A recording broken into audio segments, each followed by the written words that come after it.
Muito boa tarde.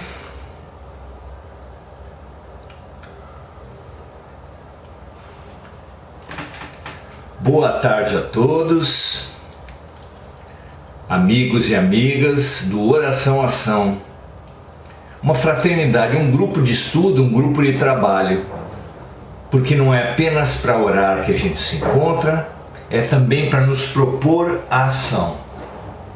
Mesmo que as ações não sejam nesse momento integradas, cada um fazendo uma ação de alguma forma, mas firmamos a convicção, firmamos um propósito entre a gente e nos comprometemos uns com os outros, sim, mas principalmente conosco mesmos e com Deus, na mudança que nós aprendemos na oração. Com a parceria que nós estabelecemos na oração. Por isso, sejam muito bem-vindas Cássia, Paula, Regina. É fundamental que nós façamos sempre esse movimento do refletir, comprometer-se com o bem e praticar o bem. É isso que nós viemos fazer aqui hoje. O refletir mais diretamente sobre o que seja o bem, o que seja praticar o bem, até porque faremos a última oração do capítulo 28, que é o último capítulo do Evangelho segundo o Espiritismo, o qual nós encerramos nesse momento com essa oração. É o item 81, pelos obsidiados, partindo do pressuposto que estamos todos, de alguma sorte, de alguma forma, sob influência espiritual de seres desarmonizados. No momento em que estamos na Terra, todos estamos nessa condição. Então, a prece pelos obsidiados é por nós e por todos os outros, nossos parceiros de encarnação, não é? Saudar ainda Andréa Salvatore, Mônica Silva, Francisca Chagas, Lúcia Torres. Muita alegria estarmos juntos, mantermos esse nosso laço, esse nosso compromisso de nos harmonizarmos uns aos outros a caminho de nos amarmos uns aos outros como Jesus nos amou. Muito bem. Para pensar e agir sobre os obsidiados, para melhor nos conduzir nesse território de forças enviesadas, sombrias, no qual nós estamos nesse momento na nossa humanidade, precisamos pensar sobre o que é bem e o que é mal. Temos desenvolvido uma prática que não nos tem ajudado, uma visão de mundo que não nos tem ajudado. Basicamente, essa visão do mundo é que nós somos os bons e os outros são os maus. Que Jean-Paul Sartre ironiza dizendo: o inferno são os outros. Não é mesmo? E por que essa visão não nos ajuda? Porque, pensando que somos bons, nos fechamos ao melhor. Um copo que está cheio de água até a boca, se você colocar uma gotinha a mais, ele transbordará uma gotinha. Um aluno que acha que já sabe tudo, se ele estiver plenamente convencido que já sabe tudo, será ineducável. Não é verdade? A autossuficiência impede qualquer aprendizado.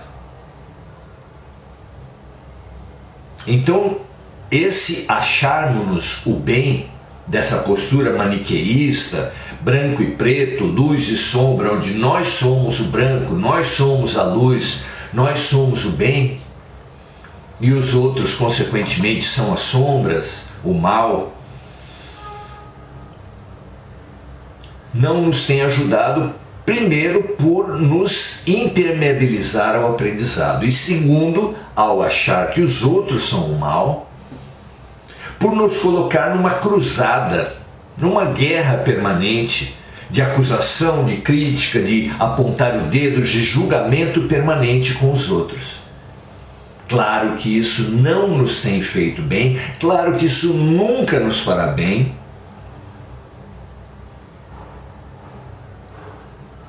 Essa postura de juízes, de acusadores, de carcereiros, vem sendo combatida desde 2000 anos antes de Jesus, com o não julgarás trazido por Moisés, foi referendado por Jesus e demonstrado pela psicologia como esse é um lugar tóxico que a gente se coloca, que nos intoxica e intoxica todas as nossas relações. Mesmo assim, a gente não consegue se livrar do juiz, do policial, do juiz, do acusador e do carcereiro que somos todos nós. Isso nos tem trazido muita infelicidade, pelo ato em si, pela auto-obsessão que isso representa, e pela heteroobsessão que isso representa. O que é a heteroobsessão? É que nós perturbamos as pessoas. Nós somos a má influência das pessoas quando nos colocamos nessa postura dos policiais, acusadores, julgadores e carcereiros. Mas também, como os outros estão na mesma vibe, na mesma ilusão, no mesmo autoenvenenamento que nós, acabam por ser eles os nossos policiais, nossos acusadores, nossos juízes, nossos carcereiros, nossos vingadores. De momento para momento, de vida para vida, de posição para posição, nós apenas vamos nos alternando num círculo de vinganças mútuas, nos alternando na posição de vingadores ou vingados.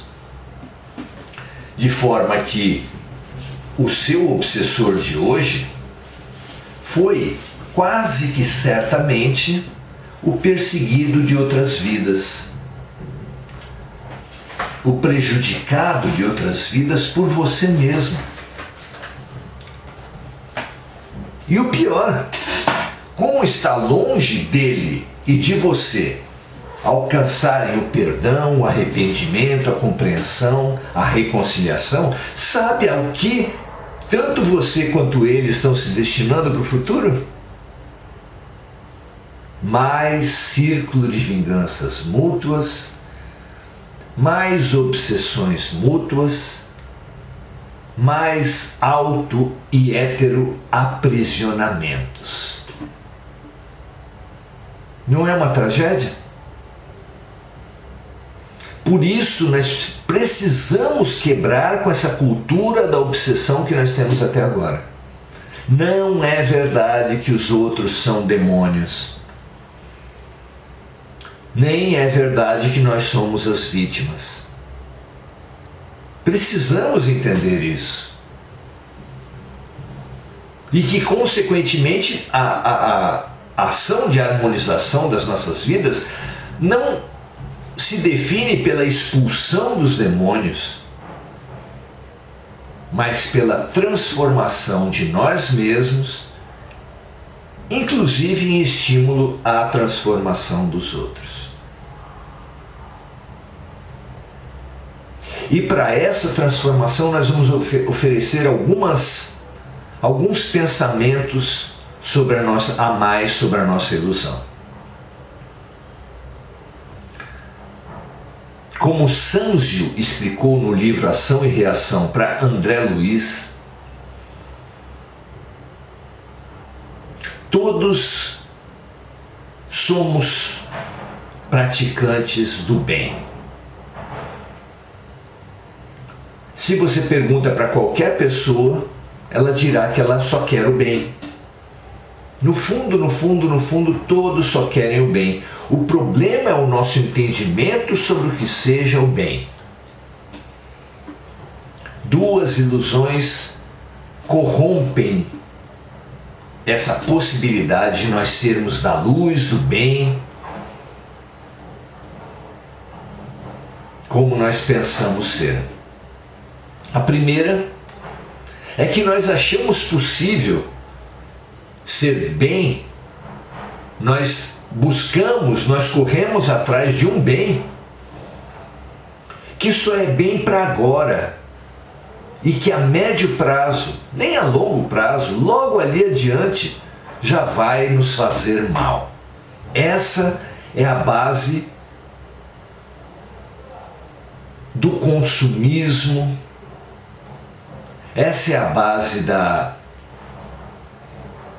vitória comercial que se dá em cima do prejuízo dos outros, da vitória jurídica que se dá em cima de acusações infundadas aos outros, da vitória política que se dá em cima da diminuição dos outros, e assim de todos as nossas relações quase que se dão em cima desse ganha-perde, onde para você ganhar o outro precisa perder. A maioria expressiva dos esportes é erguida sob esse pilar.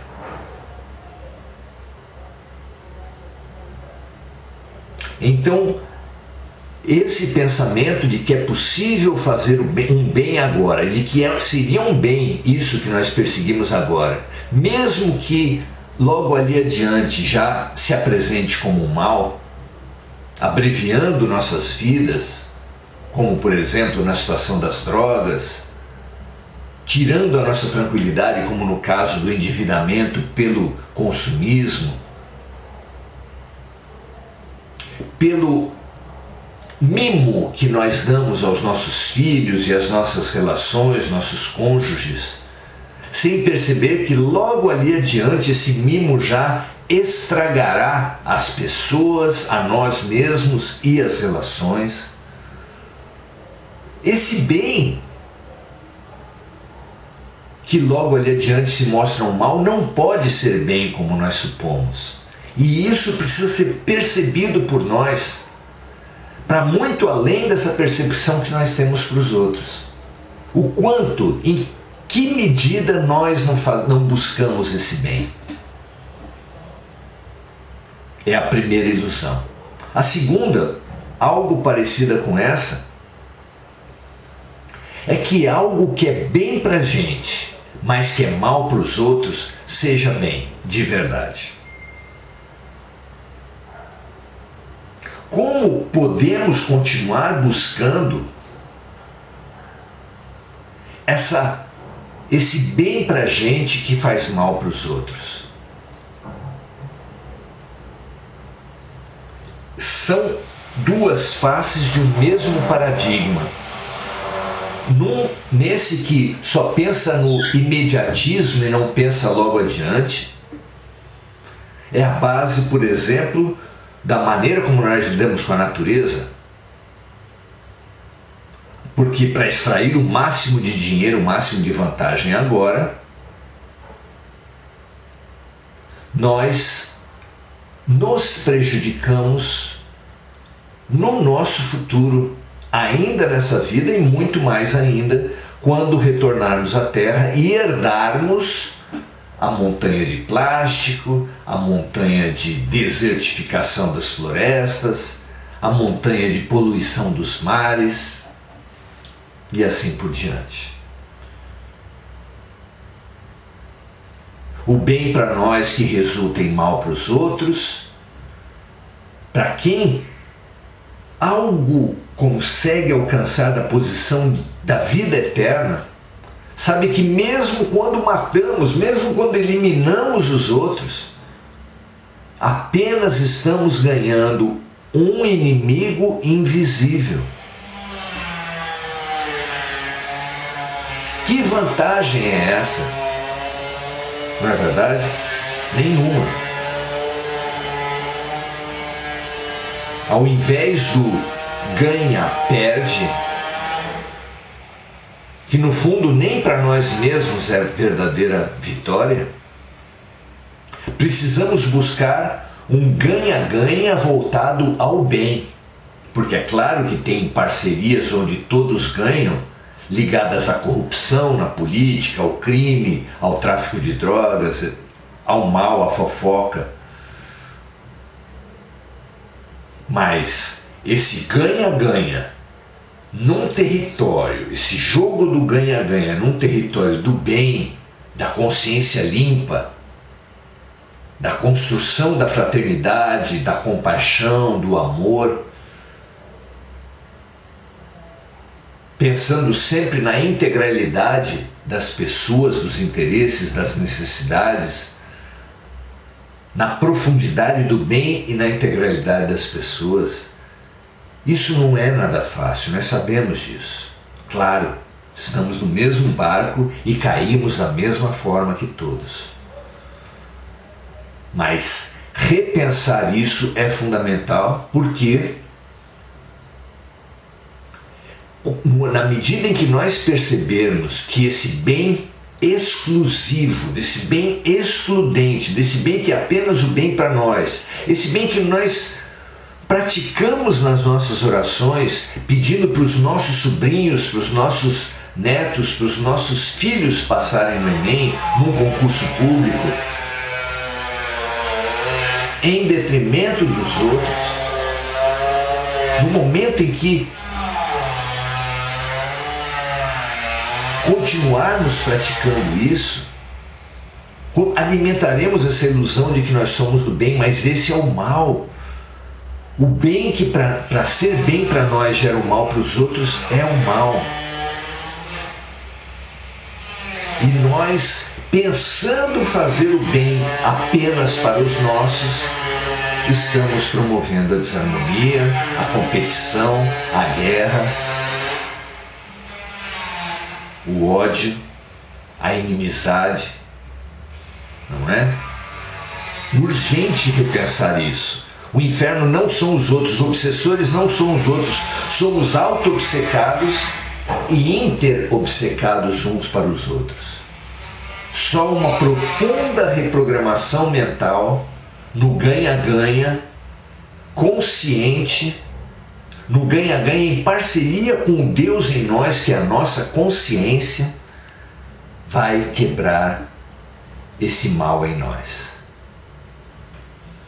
Vamos então para esse tratamento proposto por Kardec na parte final da sua oração, onde ele diz: refletir enquanto é tempo ainda. Porque se nós estamos encarnados na Terra, é porque Deus ainda acredita na nossa virada. Então não pense que essa tarefa é impossível. Refletir, pois, enquanto é tempo ainda, porque a justiça de Deus se abaterá sobre nós, como sobre todos os espíritos rebeldes. Pensemos que o mal que fazemos nesse momento terá forçosamente um fim, enquanto que, se persistirmos no nosso endurecimento, nossos sofrimentos irão aumentando sem cessar.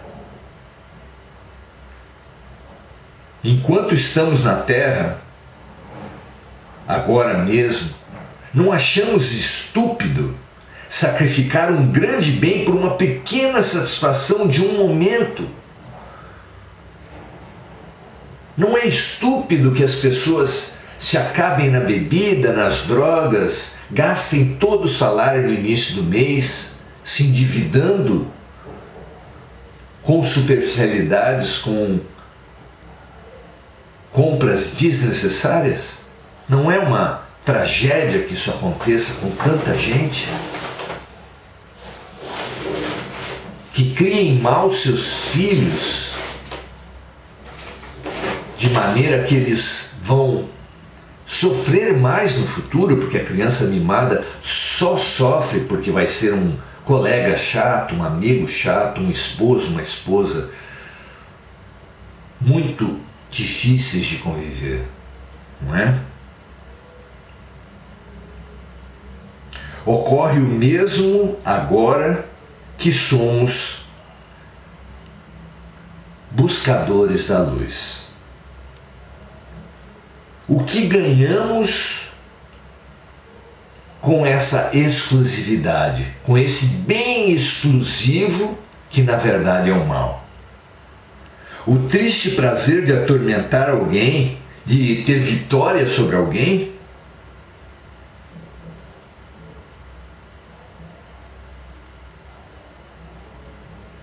O que quer que nós possamos dizer ou fazer nesse paradigma só nos fará mais infeliz.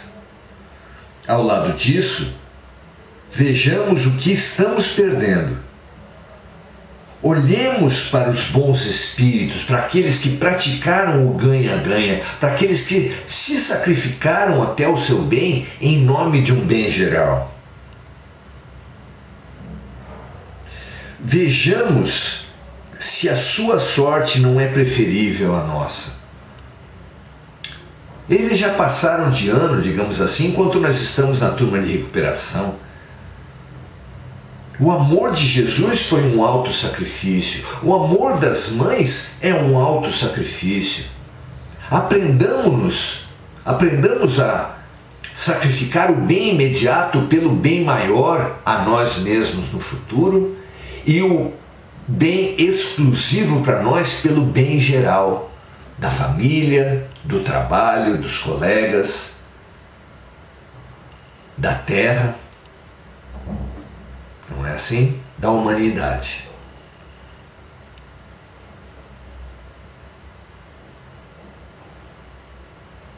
A felicidade que os bons espíritos gozam será a nossa recompensa quando nós quisermos. O que é preciso para isso? Implorar a Deus e fazer o bem.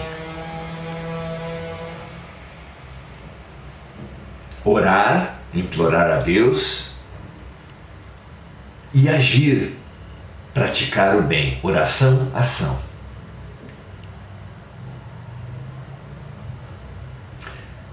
É claro que não podemos nos transformar de repente, mas Deus não pede o impossível. O que Ele quer é a boa vontade. E a boa vontade decorre da lucidez. Nós aqui estamos fazendo um aumento da nossa lucidez. Busquemos já essa lucidez, sem querer de uma hora para outra virar santo, mas busquemos sempre. Uma grande caminhada começa por passos diários, passos pequenos, mas passos diários. Experimentemos, pois, e os espíritos nos ajudarão. Os homens realmente de bem encarnados nos ajudarão. A luz ajuda, Deus ajuda quem cedo madruga. Deus ajuda os homens de boa vontade. Paz na terra. A paz na terra que se instalará agora no mundo de regeneração. Não é para os anjos, não é para os puros, mas para os homens e mulheres de boa vontade.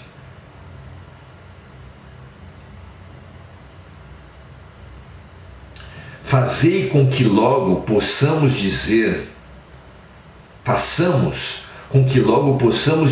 por nós a prece pelos espíritos arrependidos. E assim não mais situaremos entre os maus espíritos, mas entre aqueles que estão, pelo arrependimento, em vias de auto-resgate. Até que possamos estar entre os bons.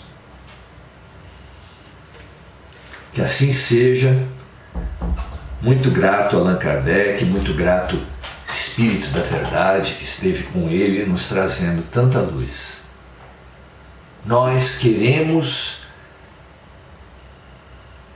apresentar agora, realizar agora o nosso ponto de mutação pela consciência do que realmente é o bem.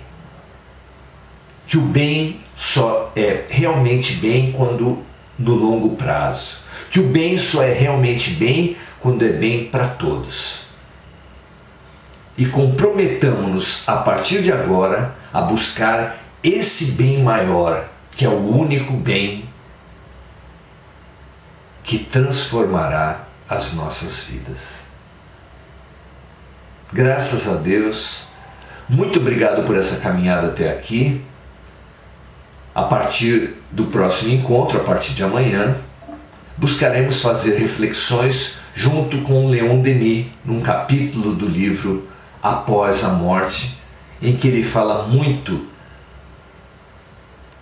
de uma nova oração, de um novo posicionamento para todos nós. Renovação, reforma íntima, transformação já para todos nós. Nenhuma mudança é sólida se não partir da nossa mudança. Um grande abraço para todos e todas vocês. Até amanhã.